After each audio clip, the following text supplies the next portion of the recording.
ওই আল্লাহর খাঁটি আশিকেরা আল্লাহর জন্য বড় পাগল। তারা দুনিয়া চায় না রে মুমিন। সাহাবায়ে কেরাম দুনিয়া চায় না, যখন কালিমা পড়ে মুসলমান হয়ে গেছে ওই সাহাবায়ে কেরাম আল্লাহর জন্য বড় পাগল, নবীর সুন্নাতের জন্য বড় পাগল। আজকে মুসলমান নাম করি, নাম দাবি করি নবীর আশিকের রাসূল, অথচ নবীজির সুন্নাতের কোনো আমার দেহের মধ্যে খবর নাই। তুকু যাও সুন্নতে আহমদ কুজা বা মোহাম্মদ কাইবুয়াদ নিসবত তোরা। এরা মুমিন মুসলমান আল্লাহর গোলাম, আমার আল্লাহর জন্য পাগল হও। দুনিয়ায় রিজিকের চিন্তা লাগবে না, দুনিয়ার সম্মান পাওয়ার কোনো চিন্তা লাগবে না। যারা আল্লাহর জন্য বড় পাগল থাকবে, আল্লাহ রিজিকের ফয়সালা দুনিয়ার জমিনে করে দিবে, আল্লাহ সম্মানের জায়গা দুনিয়ার জমিনেও করে দিবে, আখিরাতে জান্নাতের মধ্যে আল্লাহ তাআলা সর্ব উত্তম নেয়ামত দান করে দিবে। আজকে আমাদের সমাজের মধ্যে দেখা যায় ক্ষুধার জন্য মানুষ রিজিকের জন্য বড় পাগল, আর একজনের হক নষ্ট করতে তাও চিন্তা করি না। কেমন করে মানুষের হকগুলো নষ্ট করে আগে নিজে টাকাওয়ালা হব, বড় লোক হয়ে যাব। এরে মুমিন, না না, তুমি মানুষের উপর জুলুম করবা, অত্যাচার করবা, মানুষের হকগুলো তুমি নষ্ট করবা, কিয়ামতের ময়দানে আল্লাহর সামনে দাঁড়াইয়া তোমার জবাব দেওয়া লাগবে। মায়ার নবী সাহাবায়ে কেরামদেরকে জানায়, ও সাহাবায়ে কেরাম শুনো, কিয়ামতের ময়দানে একদল মানুষ বড় আমলের পাহাড় নিয়ে আল্লাহর সামনে দাঁড়িয়ে যাবে, কিন্তু এত আমল নিয়ে ওঠার পর ওই মানুষগুলো জান্নাতে যেতে পারবে না। সাহাবায়ে কেরাম বলে, পয়গম্বর তারা কারা? আমল নিয়ে আল্লাহর সামনে দাঁড়াবে কিন্তু জান্নাতে যেতে পারবে না। ও পয়গম্বর, ওই লোকগুলো কারা? আল্লাহর নবী ডাক দিয়া বলে, ও সাহাবায়ে কেরাম তবে শোনো, তাদের আমল নামার মধ্যে হজের নেকি থাকবে, তাদের আমল নামার মধ্যে যাকাতের নেকি থাকবে, তাদের আমল নামার মধ্যে নামাজের নেকি থাকবে, তাদের আমল নামার মধ্যে রোজার নেকি থাকবে, পর্দার নেকি থাকবে, কিন্তু এত আমলের পাহাড় নিয়ে ওঠার পর আল্লাহর বান্দা জান্নাতে যেতে পারবে না। সাহাবায়ে কেরাম আমার নবীর জবানের কথা শোনার জন্য বড় পাগল, ডেকে বলে, পয়গম্বর ওই লোকগুলো কারা একটু তাড়াতাড়ি বলেন। মায়ার নবী শুনাইয়া দেয়, ও সাহাবায়ে কেরাম শুনো, আল্লাহ যখন বান্দার বড় আমল নামা দেখবেন আল্লাহ তাআলা বড় খুশি হয়ে যাবে, কিন্তু আরেকদল মানুষ আল্লাহর সামনে দাঁড়াইয়া বলবে, মালিক তোমার বান্দাকে আজকে তুমি জান্নাতে দিতে পারবা না। আল্লাহ তাআলা বলবে, কেন তুমি বাধা দাও? ওই লোকেরা বলবে, মালিক শুনো, আমার জমিন ওই বান্দার জমিন কাছাকাছি ছিল, আমার কোনো ক্ষমতা ছিল না, আমার 2 হাত জমিন দখল করে খেয়েছে। আয় আল্লাহ, দুনিয়ার জমিনের মধ্যে বিচার দিলাম, বিচার পাইলাম না, মেম্বারের কাছে গেলাম, চেয়ারম্যানের কাছে গেলাম, বিচার দিলাম, বিচার পাইলাম না। আয় আল্লাহ, দুনিয়ায় আমার কোনো ক্ষমতা ছিল না, তবে তোমার কাছে বিচারটা দিয়েছিলাম। আয় আল্লাহ, কিয়ামতের দিনের বিচারের মালিক তো তুমি। আয় আল্লাহ, আজকে তুমি সত্য বিচার করো। আর একদল মানুষ দাঁড়াইয়া বলবে, আল্লাহ তোমার বান্দাকে তুমি জান্নাত দিতে পারবা না। আল্লাহ বলবে, তুমি কে? তুমি কেন বাধা দাও? বলে, আমি দোকানে ব্যবসা করতাম, আমার থেকে মালগুলো বাকি খেয়েছে, কিন্তু টাকা চাইতে গেলে মেজাজ বড় গরম, আমার টাকাগুলো আদায় করতে পারলাম না। আয় আল্লাহ, তোমার বান্দাকে বলো আমার টাকাগুলো দিয়ে দেওয়ার জন্য। আর একদল দাঁড়াইয়া বলবে, আল্লাহ আমার কাছ থেকে টাকা হাওলাত নিয়েছে, আর কোনোদিন আদায় করতে পারলাম না।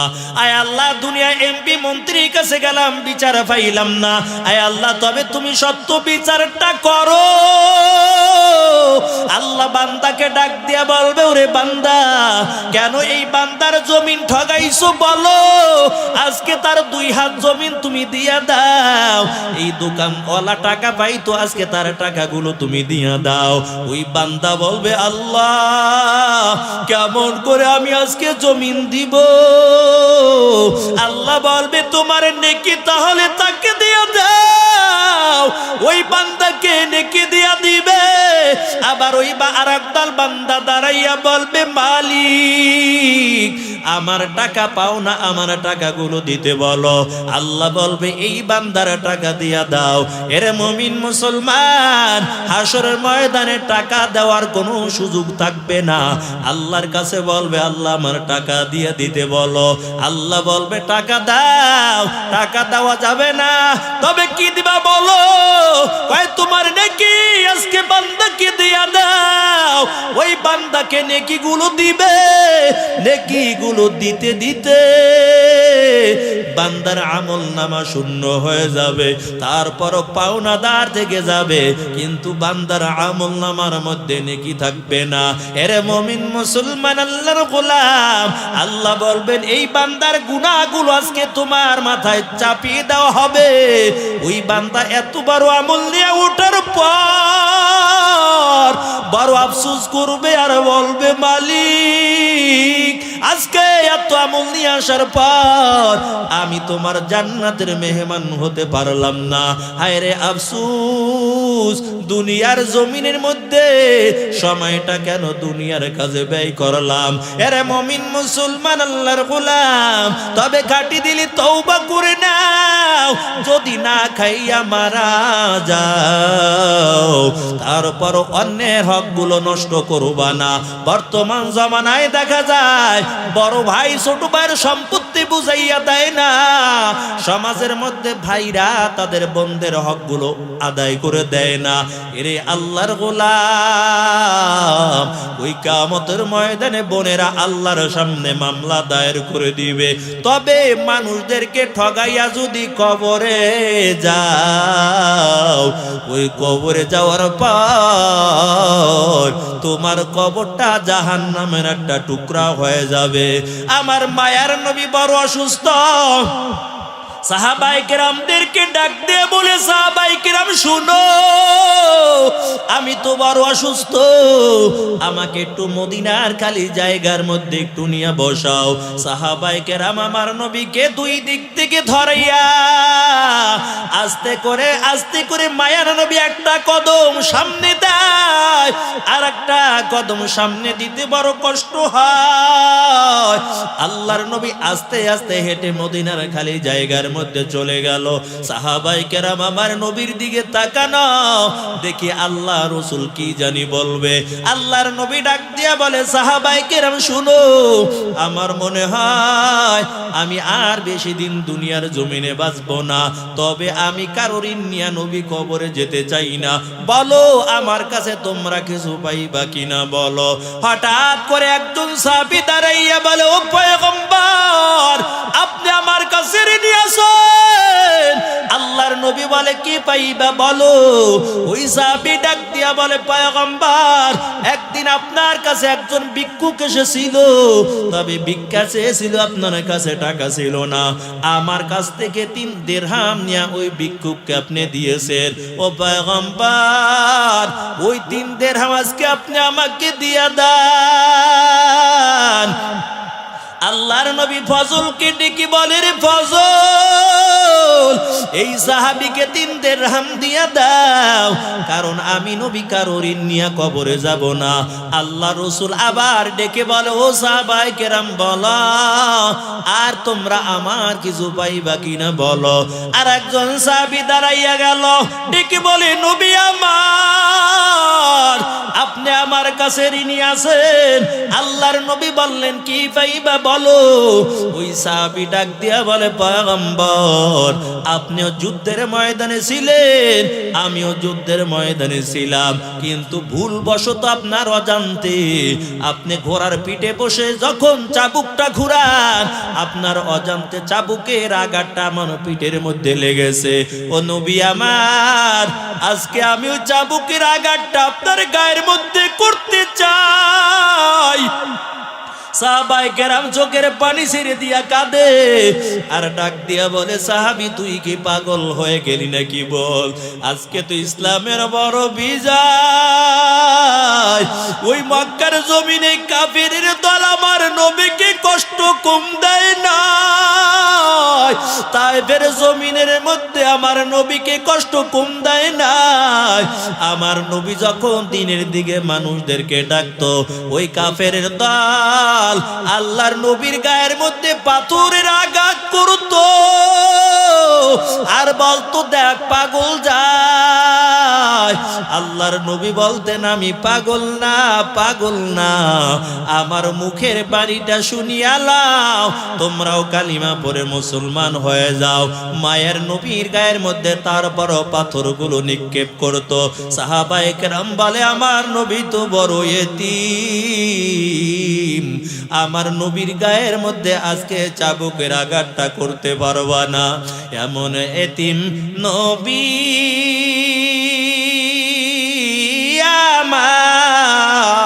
আমার, পিতা মাতা নাই যে তাহার, তার উপরেও কত মারা মারলো তাকে দুশ্মনে। নবী বিনে কে তরাবে পনসিরাত মিজানে, নবী বিনে কে তরাবে পনসিরাত মিজানে। চলো চলো চলো মুমিন চলো নবীর সন্ধানে, নবী বিনে কে তরাবে পনসিরাত মিজানে। খুদার জ্বালায় নবী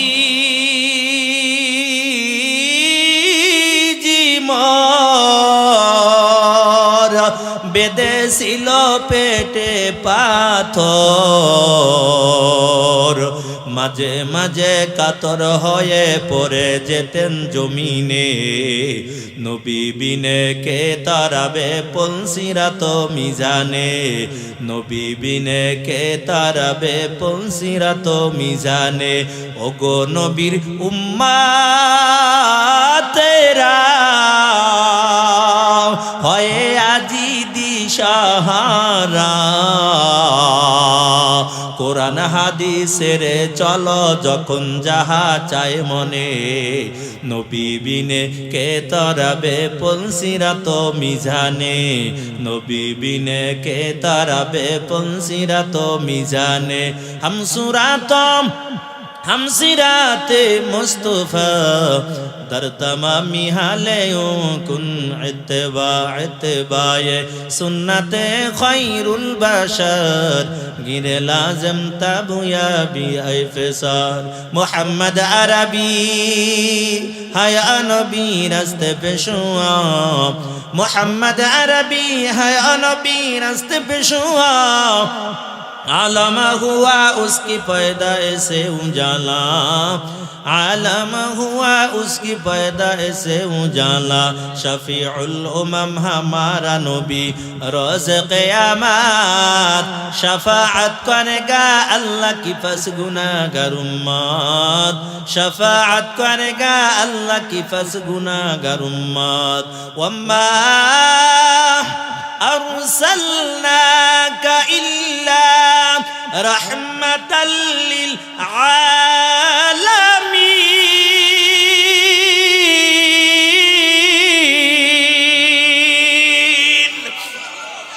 এরে নবীর উম্মতের দল আমার নবীকে তো আল্লাহ তাআলা রহমত স্বরূপ দুনিয়ায় পাঠাইলো। তারপর সাহাবায়ে কেরাম ডাক দিয়ে বলে, ওরে সাহাবী শুনো, আমার নবীর গায়ের মধ্যে চাবুকের আঘাতটা করবা না। আল্লাহর পয়গম্বর ডাক দিয়ে বলে, ফজল ওই যুদ্ধের ময়দানে চাবুকটা ফাতেমার ঘরের মধ্যে রাখা। এরে ফজল জলদি করে যাও, এই চাবুকটা নিয়ে সাহাবীর